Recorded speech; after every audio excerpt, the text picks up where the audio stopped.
വിശുദ്ധ മത്തായി എഴുതിയ സുവിശേഷം 17-ാം അധ്യായം.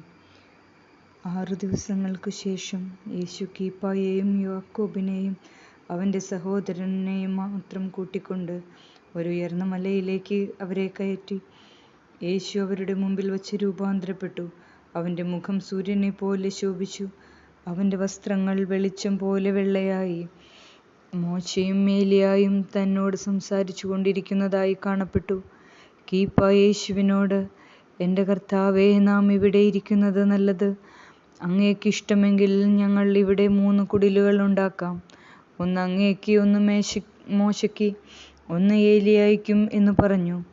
അവൻ സംസാരിച്ചു കൊണ്ടിരിക്കെ തന്നെ ഒരു ശോഭയേറിയ മേഘം അവരുടെ മേൽ നിഴലിട്ടു. മേഘത്തിൽ നിന്നും, ഞാൻ ആരിൽ പ്രസാദിച്ചിരിക്കുന്നുവോ ആ എൻ്റെ പ്രിയപുത്രൻ ഇവനാകുന്നു, ഇവനെ നിങ്ങൾ അനുസരിപ്പിൻ എന്ന ഒരു ശബ്ദമുണ്ടാകുകയും ചെയ്തു. ഇത് കേട്ട് ശിഷ്യന്മാർ കവിണ്ണു വീണു. അവർ ഏറ്റവും ഭയന്നു പോയി. യേശു അവരെ സമീപിച്ച് അവരെ തൊട്ടു. എഴുന്നേൽപ്പിൻ, ഭയപ്പെടേണ്ട എന്ന് പറഞ്ഞു. അവർ കണ്ണുകൾ ഉയർത്തി യേശുവിനെ മാത്രമല്ലാതെ ആരെയും കണ്ടില്ല. അവർ മലയിൽ നിന്നും ഇറങ്ങുമ്പോൾ യേശു അവരോട്, മനുഷ്യപുത്രൻ മരിച്ചവരിൽ നിന്ന് ഉയർത്തെഴുന്നേൽക്കുന്നതുവരെ ഈ കാഴ്ച നിങ്ങൾ ആരോടും പറയരുത് എന്ന് പറഞ്ഞു. ശിഷ്യന്മാർ തന്നോട്, ഏലിയ മുമ്പേ വരേണ്ടതാകുന്നു എന്ന് സോപ്രയന്മാർ പറയുന്നത് എന്തുകൊണ്ടാണ് എന്ന് ചോദിച്ചു. യേശു ഉത്തരമായി അവരോട്, എല്ലാം നിവൃത്തിയാക്കുവാൻ ഏലിയ ആദ്യമേ വരും. ഞാൻ നിങ്ങളോട് പറയുന്നു, ഇതാ ഏലിയ വന്നു കഴിഞ്ഞു. എന്നാൽ അവർ അവനെ അറിഞ്ഞില്ല. അവർക്ക് ഇഷ്ടപ്പെട്ടതെല്ലാം അവനോട് അവർ ചെയ്തു. ഇങ്ങനെ തന്നെ മനുഷ്യപുത്രനും അവരിൽ നിന്നും പീഡിതനാകാനിരിക്കുന്നു എന്ന് പറഞ്ഞു. യോഹന്നാൻ സ്നാപകനെ ഉദ്ദേശിച്ചാണ് താൻ പറഞ്ഞത് എന്ന് അപ്പോൾ ശിഷ്യന്മാർക്ക് മനസ്സിലായി. അവർ ജനസമൂഹത്തിൻ്റെ അടുക്കൽ വന്നപ്പോൾ ഒരു മനുഷ്യൻ തൻ്റെ സമീപം വന്ന് മുട്ടുകുത്തി തന്നോട്, എൻ്റെ കർത്താവേ, എന്നിൽ കരുണ ചെയ്യണമേ, എൻ്റെ മകൻ ചാന്ദ്രരോഗിയാണ്, രോഗബാധിതനാണ് എന്ന് അവൻ അത്യധികം കഷ്ടപ്പെടുന്നു. അവൻ എത്രയോ പ്രാവശ്യം തീയിലും വെള്ളത്തിലും വീണിരിക്കുന്നു. അങ്ങയുടെ ശിഷ്യന്മാരുടെ അടുക്കൽ ഞാൻ അവനെ കൊണ്ടുവന്നു. അവനെ സുഖപ്പെടുത്തുവാൻ അവർക്ക് കഴിഞ്ഞില്ല എന്ന് പറഞ്ഞു. യേശു ഉത്തരമായിട്ട്, വിശ്വാസമില്ലാത്ത വക്രതയുള്ള തലമുറയെ, ഞാൻ എത്ര കാലം നിങ്ങളോട് കൂടെയിരിക്കും? എത്രത്തോളം നിങ്ങളെ ഞാൻ സഹിക്കും? അവനെ ഇവിടെ എൻ്റെ അടുക്കൽ കൊണ്ടുവരിക എന്ന് പറഞ്ഞു. യേശു അവനെ ശാസിച്ചു. പിശാച് അവനിൽ നിന്നും വിട്ടുപോയി. ബാലൻ ആ ക്ഷണം മുതൽ സൗഖ്യമുള്ളവനായി തീർന്നു.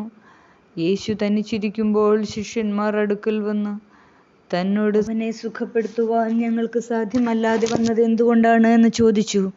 യേശു അവരോട്, നിങ്ങളുടെ വിശ്വാസമില്ലായ്മ നിമിത്തം തന്നെ. ഞാൻ സത്യമായിട്ട് നിങ്ങളോട് പറയുന്നു, കടുകുമണി പോലെ വിശ്വാസം നിങ്ങൾക്കുണ്ടായിരുന്നാൽ ഈ മലയോട് ഇവിടെ നിന്ന് മാറുവാൻ നിങ്ങൾക്ക് പറയാം, അത് മാറുക തന്നെ ചെയ്യും. നിങ്ങൾക്ക് യാതൊന്നും അസാധ്യമായിരിക്കുകയില്ല. ഉപവാസവും പ്രാർത്ഥനയും കൊണ്ടല്ലാതെ ഈ വർഗം മാറിപ്പോകയില്ല എന്ന് പറഞ്ഞു. അവർ ഗലീലയിൽ സഞ്ചരിക്കവേ യേശു അവരോട്, മനുഷ്യപുത്രൻ മനുഷ്യരുടെ കൈകളിൽ ഏൽപ്പിക്കപ്പെടുവാനിരിക്കുന്നു.